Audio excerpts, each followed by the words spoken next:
নমস্কার বন্ধুরা, জয়ন্তীস kitchen hub চ্যানেলে আপনাদের সবাইকে স্বাগত। আজ আমি আপনাদের জন্য নিয়ে এসেছি চারমগজ চিকেন কারির একটি বিশেষ রেসিপি। এটি খেতে খুবই সুস্বাদু এবং তৈরি করাও খুবই সহজ।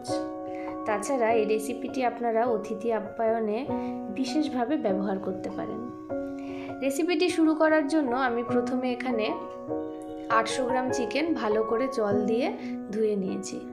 এরপর চিকেনটাকে ম্যারিনেট করে নেব। তার জন্য প্রথমে আমি দিয়ে দিলাম পরিমাণ মতো লবণ আর হলুদ। এরপর এর মধ্যে দিয়ে দেব আদা রসুনের পেস্ট।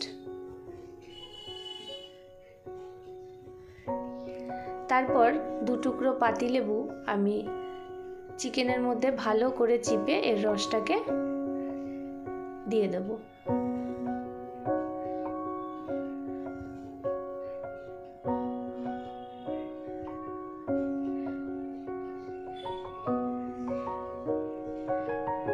এরপর দেব কাশ্মীরি লাল লঙ্কার গুঁড়ো। এতে চিকেনের রংটা খুব সুন্দর আসবে। এরপর দিয়ে দেব 2 চামচ টক দই। টক দইটা ভালো করে ফেটিয়ে তারপর দেব।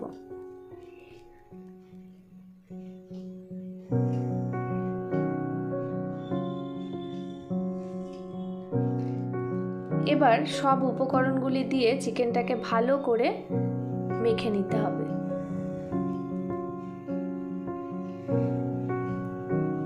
বন্ধুরা, আমার চ্যানেলে আপনারা যদি নতুন হয়ে থাকেন তাহলে অবশ্যই আমার চ্যানেলটিকে সাবস্ক্রাইব করে পাশে থাকা বেল আইকনটি ক্লিক করে দেবেন।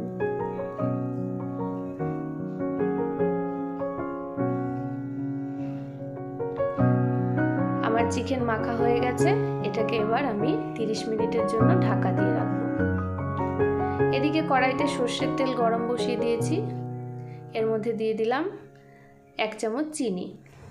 চিনি দিলে চিকেনের কালারটা খুব সুন্দর আসবে, কিন্তু মিষ্টি মিষ্টি ভাব আসবে না। চিনিটা গলে যাওয়ার পর আমি এর মধ্যে দিয়ে দিলাম কুচনো পেঁয়াজ। পেঁয়াজটাকে এবার খুব সুন্দর করে আস্তে আস্তে ভেজে নিতে হবে।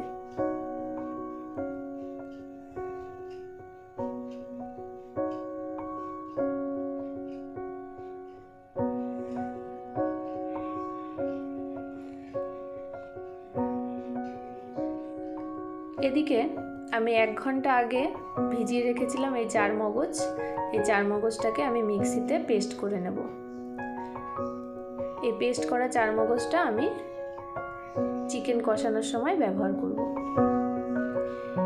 পেঁয়াজ ভাজা হচ্ছে, এর মধ্যে আমি দিয়ে দিলাম 1 টেবিল চামচ আদা রসুনের পেস্ট। আদা রসুনের পেস্টটা দিয়ে পেঁয়াজটাকে আবার ভালো করে নেড়েচেড়ে ভেজে নিতে হবে। দিয়ে দিলাম চেরা বেশ কিছু কাঁচা লঙ্কা। এতে গন্ধটাও খুব সুন্দর আসবে। পেঁয়াজ ভাজা হয়ে গেছে। এর মধ্যে আমি এবার কিছু মশলা অ্যাড করব। দিয়ে দিলাম 1 টেবিল চামচ জিরে গুঁড়ো। তারপর দেব 1 টেবিল চামচ ধনে গুঁড়ো। এরপর সামান্য একটু জল দিয়ে মশলাটাকে পেঁয়াজের সাথে ভালো করে কষে নিতে হবে। এই পর্যায়ে আপনারা টমেটো বাটাও ইউজ করতে পারেন। আমি ব্যবহার করিনি। আমার মশলা কষানো হয়ে গেছে। আমি এখন ম্যারিনেট করা চিকেনগুলো মশলার মধ্যে দিয়ে দিলাম।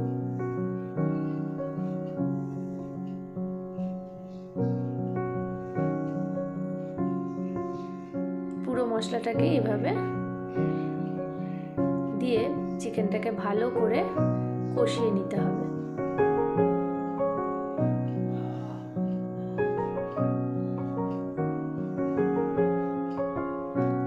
অল্প আঁচে ধীরে ধীরে রান্নাটা ঢেকে ঢেকে করলে রান্নার স্বাদটা খুব ভালো আসবে।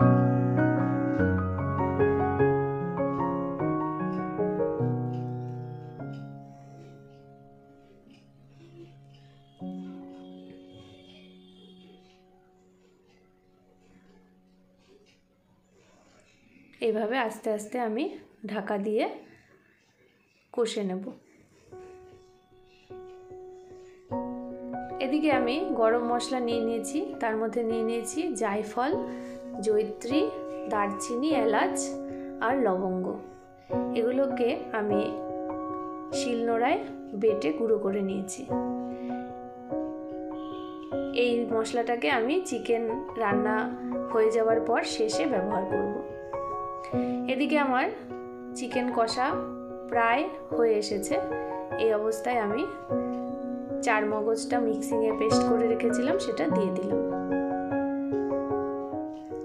আবারও বেশ কিছুক্ষণ কষে নিয়ে এরপর আমি মশলা ধোয়া বাটির জল দিয়ে দিলাম।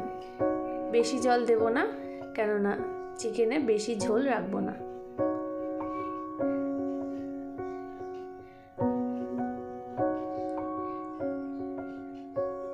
আমার চিকেন রান্না কমপ্লিট। আমি এবার গরম মশলার গুঁড়ো ছড়িয়ে দিলাম। রেসিপিটি কেমন লাগলো অবশ্যই জানাবেন। ভালো লাগলে লাইক, কমেন্ট, শেয়ার করবেন। আজ এই পর্যন্তই। ধন্যবাদ।